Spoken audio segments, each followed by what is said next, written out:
సహచర మీడియా ప్రేక్షకులకి స్వాగతం. ఈరోజు మనతోటి ఉన్నారు వరిలో అధిక దిగుబడి సాధించేదానికి ఒక కొత్త పద్ధతుల్ని, కొత్త విధానాలని అనుసరించేటటువంటి దాని గురించి కొంత కృషి చేసి సఫలమైనటువంటి నరసింహమూర్తి గారు. వరి అధిక దిగుబడి ఇచ్చేటటువంటి దానికి కొన్ని కొత్త పద్ధతుల గురించి మనకు తెలుపుతారు. దాంట్లో ముఖ్యంగా ఆరుతడి పంటల విధానం ద్వారా వరి ఎక్కువ ఎలా తీసుకోవచ్చో నరసింహమూర్తి గారిని అడిగి తెలుసుకుందాం. నమస్కారం నరసింహమూర్తి గారు. మాది మఠంపల్లి గ్రామం, మఠంపల్లి మండలం, సూర్యాపేట జిల్లా. ఈ కలుపు నివారణ నిమిత్తం నీళ్లు పెడుతుంది కాబట్టి దానికోసం మనం కోనోవీడర్ తిప్పుకోవడం అనేది ముఖ్యం. ఈ కోనోవీడర్ తిప్పుకోవడంలో మనం ఈ ఉన్న కలుపు అనేది భూమిలో కలిసి అది సేంద్రియ కర్బనంగా మారుతుంది. ఇంకోటి ఏం జరుగుతుందంటే, ఒకటి ఇప్పటిదాకా ఎవరు గమనించింది అంశం ఏంటంటే, మొక్క చుట్టూ ఒక ద్వీపంలా తయారవుతుంది అనమాట. ఈ కోనోవీడర్ తిప్పినప్పుడు అటు ఇటు లోతైన గాడిపడి ఆ మట్టి అంతా మొక్క మొదలకి నెట్టబడుతుంది. నెట్టబడినప్పుడు ఏమవుతుందంటే, పొలానికి నీళ్లు పెట్టినా కానీ ఈ గుంతలో చుట్టూ ఉన్న గుంతలో ఉంటుంది తప్ప మొక్క మొదలకు తగలట్లేదు. అంటే చిన్న చిన్న ద్వీపాల్లాగా తయారవుతుంది. ప్రతి మొక్కకి తన చుట్టూ ఒక ద్వీపంలాగా తయారవుతుంది. ఈ ద్వీపంలా తయారైనప్పుడు ఏమవుతుందంటే, ఈ కిందన్న ఏమాత్రం కొద్దిగా ఏ అరంగుళ్ళ నీళ్లు ఉన్నా కానీ మొక్కకి ఇప్పుడు భూమికి ఇప్పుడు మనం తాటి చెట్లకు కానీ కొబ్బరి చెట్లకు కానీ అంత ఎత్తున్నా కానీ భూమిలో నుంచి ఆ కేశనాళికల్లో నుంచి పైకి ఎట్లయితే నీళ్లు నీళ్లకుండా తలతన్యత అనే ధర్మం ఉంటుంది. ఆ ధర్మం ద్వారా పైకి ఎట్లయితే ఎగబాకుతున్నాయో అలానే ఈ 2-3 అంగుళాలు ఎత్తున్న ఈ ద్వీపానికి కూడా కింద నీళ్లు ఉంటే పైకి నీళ్లు తేమ ఎగబాకుతున్నాయి. అంటే నీళ్లు మనం కింద నీళ్లు ఉంటే నీళ్లు పెట్టినట్టు అవుతుంది భూమికి. ఆ భూమి పెట్టిన నీళ్లు మొక్కకి తగలట్లే.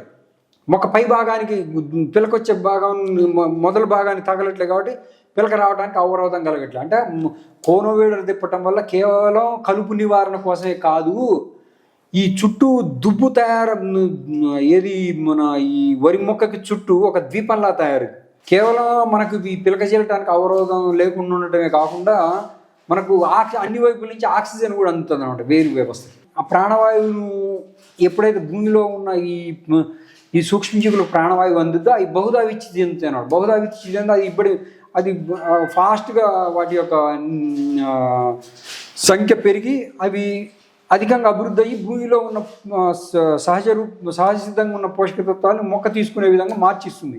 రైతు చేసే పని ఏంటంటే, ఈ సూక్ష్మజీవులు ఏర్పరచడానికి పచ్చిరొట్ట పైర్లు వాడటం, లేకుంటే పశువుల ఎరువు, లేకపోతే ఇలాంటి ఏదైనా అందుబాటులో ఉన్న సేంద్రియ ఎరువులు వాడి దాని సూక్ష్మజీవులు అభివృద్ధి చెందే విధానాలు అనుసరించటం అత్యంత ప్రాధాన్యత కలిగిందే తప్ప ఈ రసాయనిక ఎరువులు వాడటం వల్ల, దాంట్లో సూక్ష్మజీవి నశింపజేయటం వల్ల మనం ఎప్పుడు కూడా అదే రసాయనిక ఎరువుల మీద ఆధారపడాల్సిన ఆవశ్యకత ఏర్పడుతుంది. ఈ రసాయనిక ఎరువులు వాడకుండా మీరు చెప్పిన పద్ధతిలో వరిలో ఎంత ఉత్పత్తిని సాధించవచ్చు ఎకరాకి? అది ఇప్పుడు మనకి ఈ పద్ధతిలో మనం చేసుకుంటూ పోతే మనం దూరం నాటుకొని, అంటే సిరివారైన ఈ పద్ధతిలో అంటే ప్రాచీన కాలం నుంచి ఇందాక మనం మాట్లాడుకున్నప్పుడు మనం చెప్పాము, నాటు ఎడమైతే పంట పాతరలను కోరుద్ది, నాటు ఒత్తు అయితే పంట వాములు కోరుద్దని.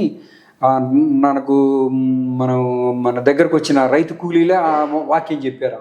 ఆ ప్రాచీనంగా ఉన్న ఆ సామెతను గుర్తు చేశారు. ఎందుకంటే ఇది వాళ్ళకెట్ట అవగాహన వచ్చిందంటే, వాళ్ళు కూడా పరిశీలించారు. ఈ 25 కేజీలు పోసే వాళ్ళకును ఈ 10 కేజీల సీడు, సర్టిఫైడ్ సీడు అమ్ముతుంటారు మార్కెట్లో. అవి రకాలు. ఆ రకాలు అమ్మినప్పుడు ఏమవుతుందంటే, 10 కేజీలు పోసినప్పుడు ఎక్కడ నారు సరిపోదో అని ఈ నారుని దూరం వేస్తారు. రైతు వాళ్ళు కూలీలు అన్ని ఎకరాన్ని సరిపోవాలి కాబట్టి అంత ఖరీదు పెట్టి కొన్నారు కాబట్టి ఆ నారుని దూరం వేసినప్పుడు అప్పుడే దిగుబడి వచ్చిందనమాట.